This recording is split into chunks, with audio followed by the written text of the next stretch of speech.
Wuthering Heights by Emily Brontë. Chapter 4. The 12 years continued Mrs. Dean, following that dismal period, were the happiest of my life. My greatest troubles in their passage rose from our little lady's trifling illnesses, which she had to experience in common with all children, rich and poor. For the rest, after the first 6 months, she grew like a larch, and could walk and talk too, in her own way, before the heath blossomed a second time over Mrs. Linton's dust. She was the most winning thing that ever brought sunshine into a desolate house. A real beauty in face, with the Earnshaw's handsome dark eyes, but the Linton's fair skin, and small features, and yellow curling hair. Her spirit was high, though not rough, and qualified by a heart sensitive and lively to excess in its affections. That capacity for intense attachments reminded me of her mother. Still, she did not resemble her, for she could be soft and mild as a dove, and she had a gentle voice and pensive expression. Her anger was never furious, her love never fierce.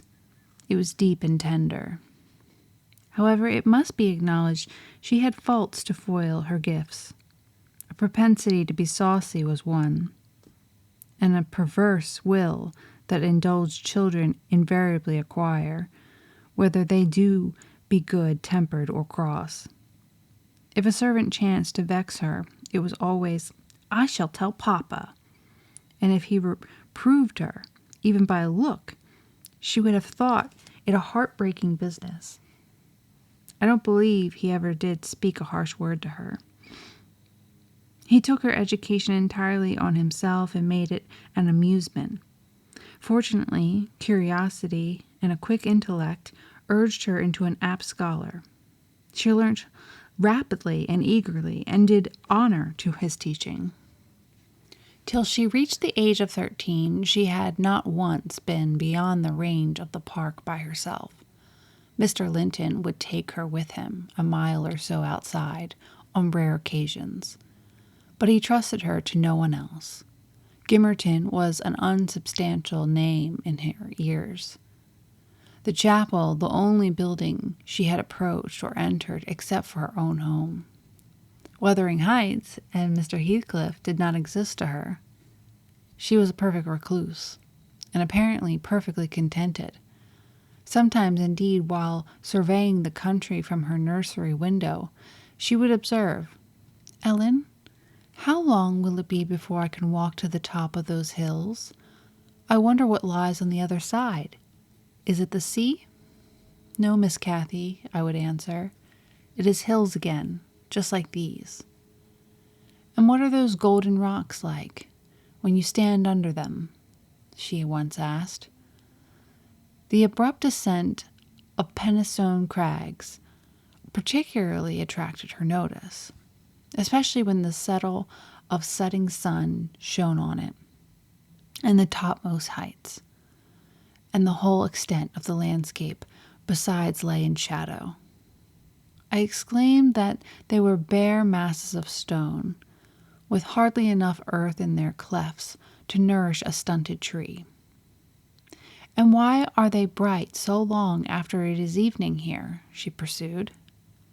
"Because they are a great deal higher up than we are," replied I, "and you could not climb them.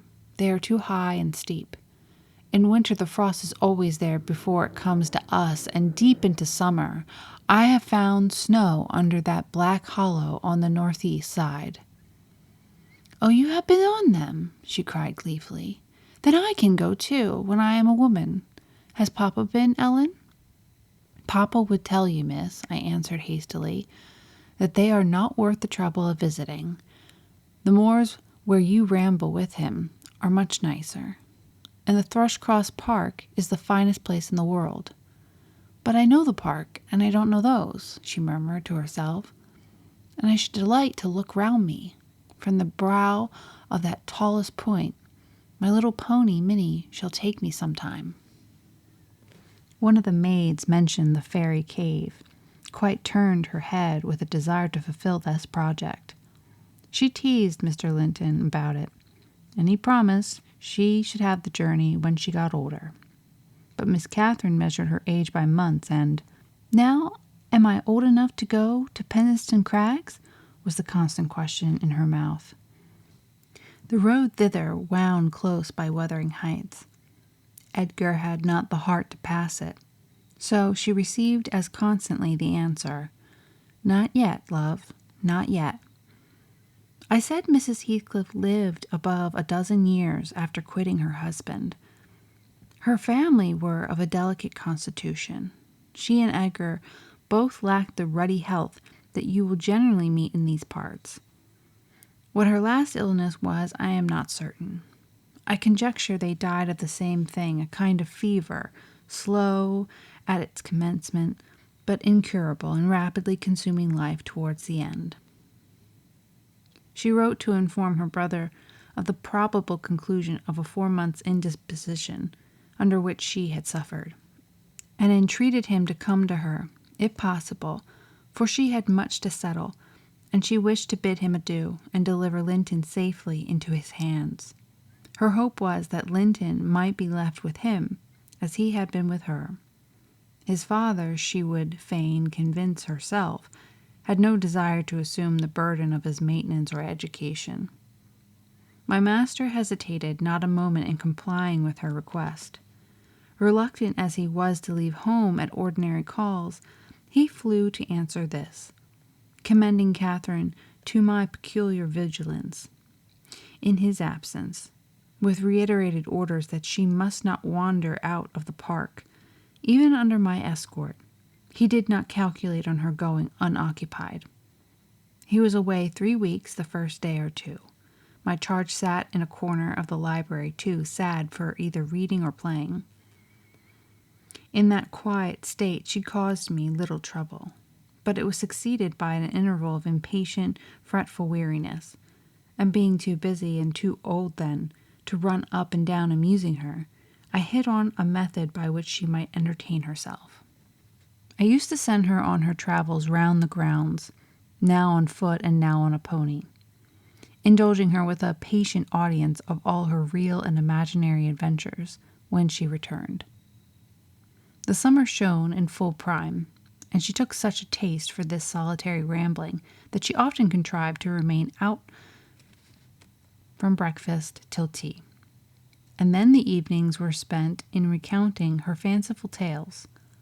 I did not fear her breaking bounds, because the gates were generally locked, and I thought she would scarcely venture forth alone if they had stood wide open.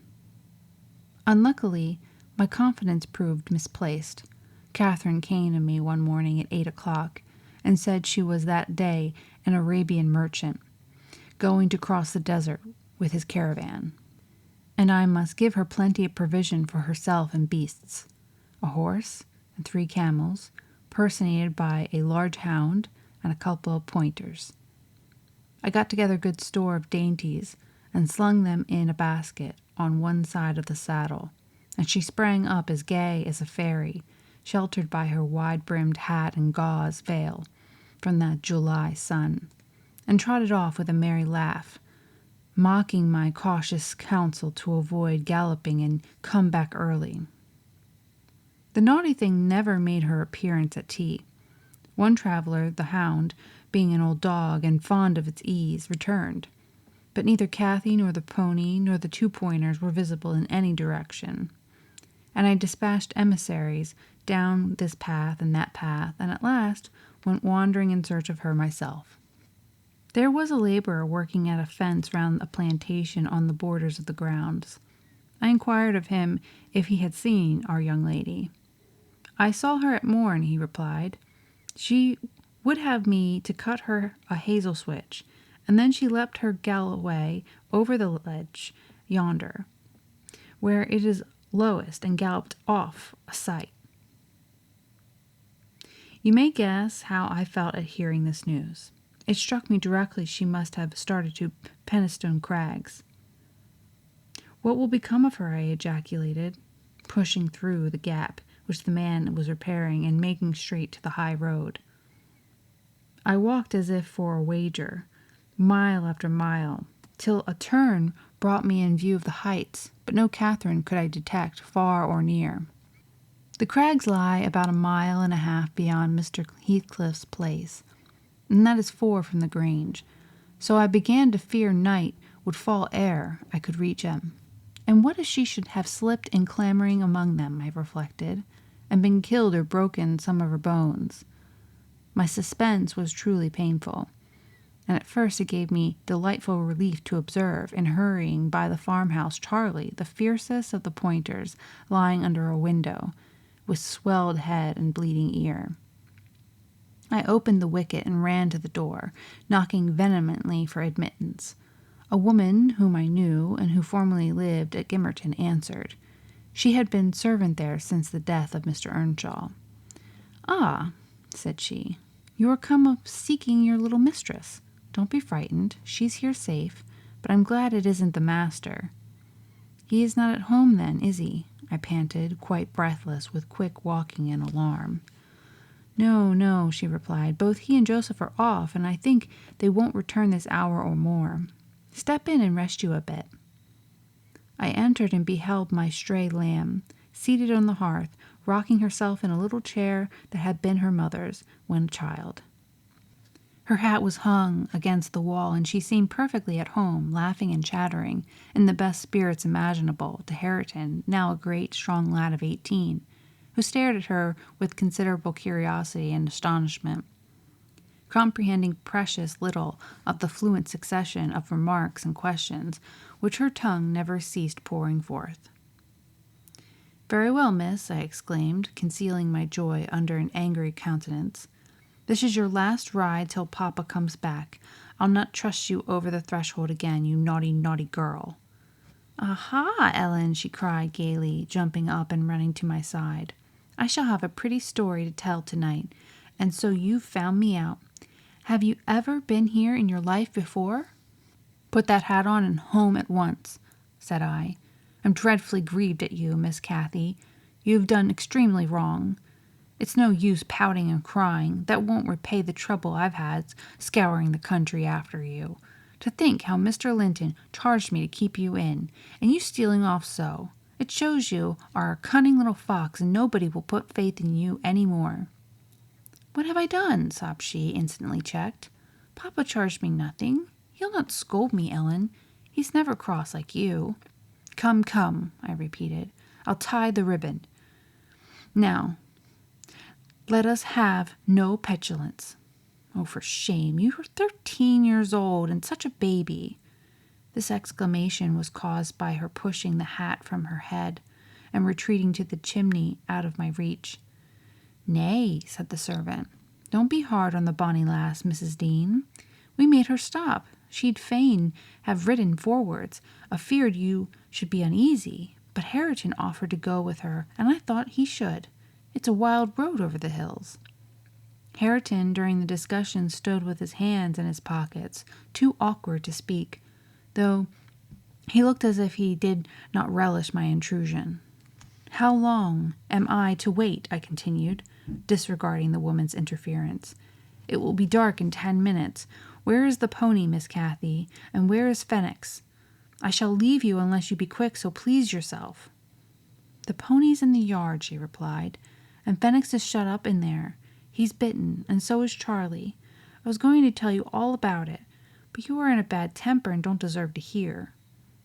I picked up her hat and approached to reinstate it, but perceiving that the people of the house took her part, she commenced capering round the room, and on my giving chase, ran like a mouse over and under and behind the furniture, rendering it ridiculous for me to pursue.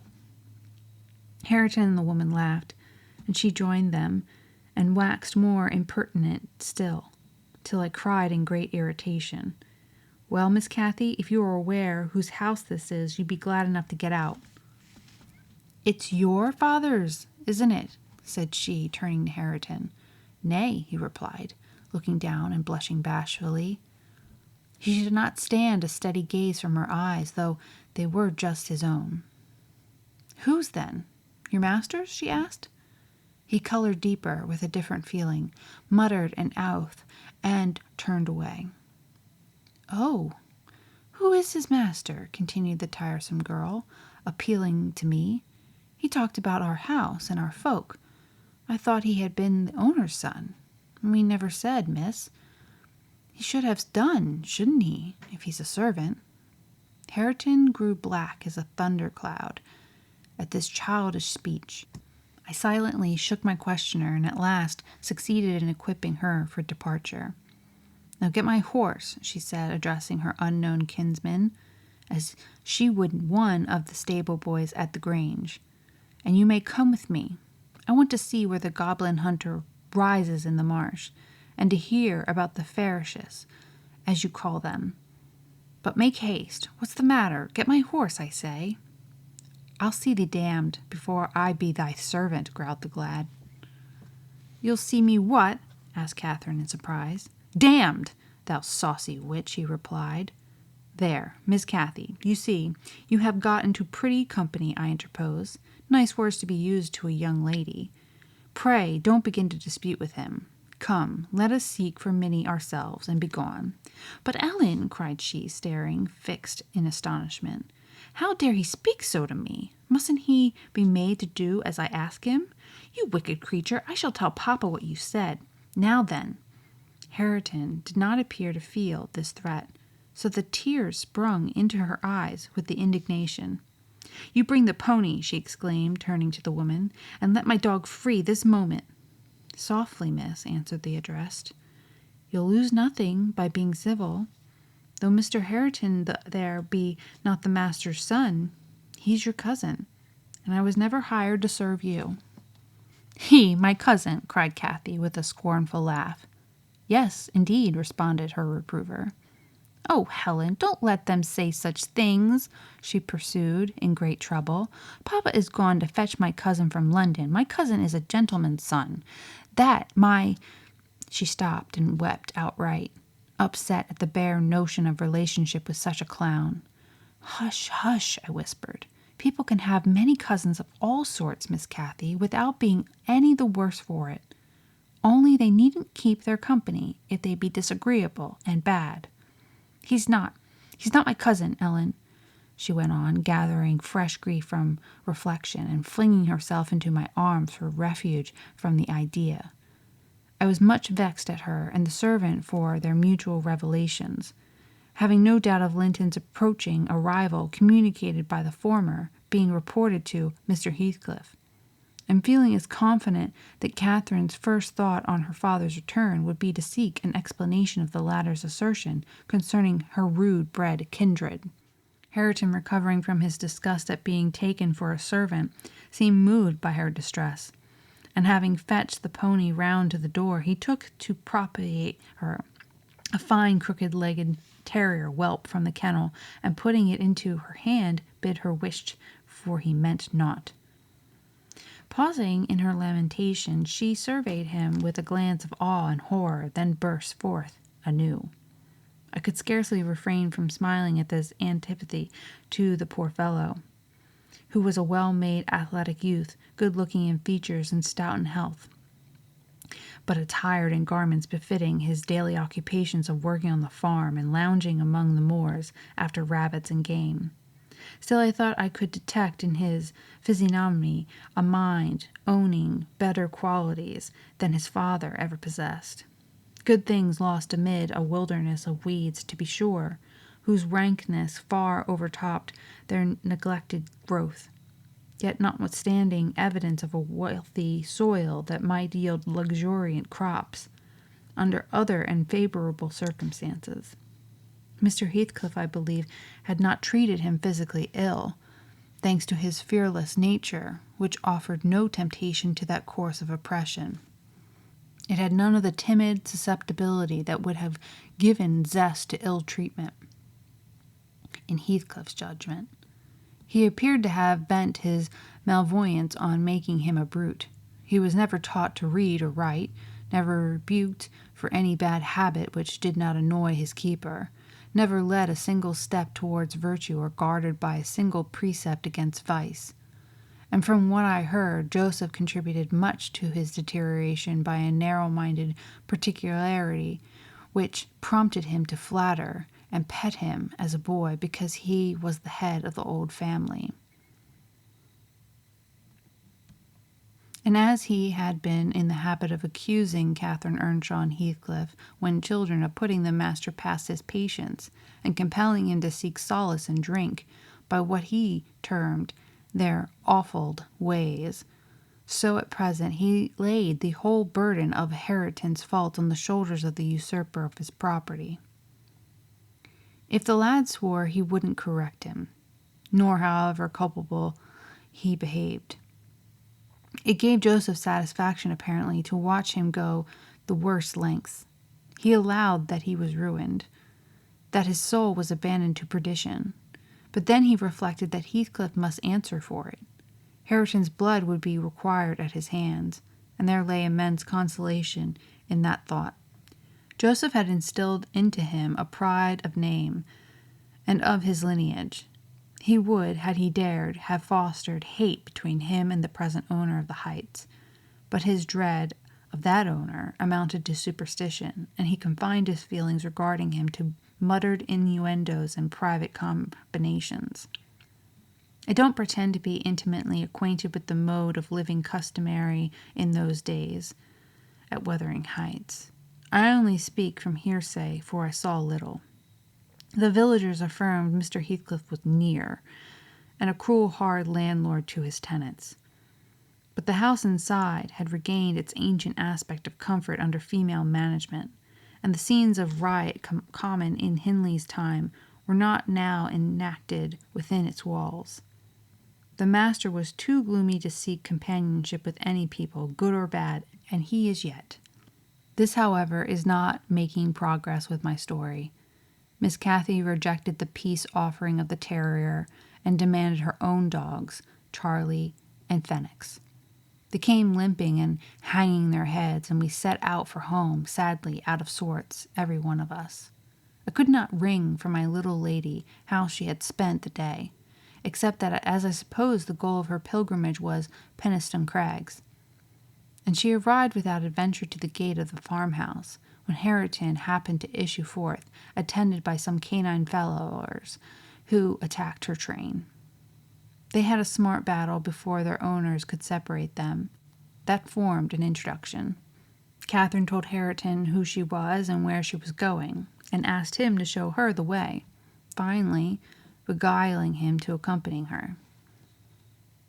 He opened the mysteries of the fairy cave and 20 other queer places, but being in disgrace, I was so not favored with the description of the interesting objects she saw.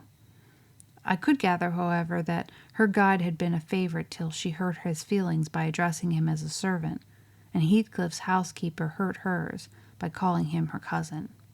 Then the language he had held to her rankled in her heart. She who was always love and darling and queen and angel with everybody at the Grange, to be insulted so shockingly by a stranger. She did not comprehend it, and hard work I had to obtain a promise that she would not lay the grievance before her father. I explained how he objected to the whole household at the Heights, and how sorry he would be to find she had been there, but insisted most on the fact that if she revealed my negligence of his orders, he would perhaps be so angry that I should have to leave. And Cathy couldn't bear that prospect. She pledged her word and kept it, for my sake. After all, she was a sweet little girl.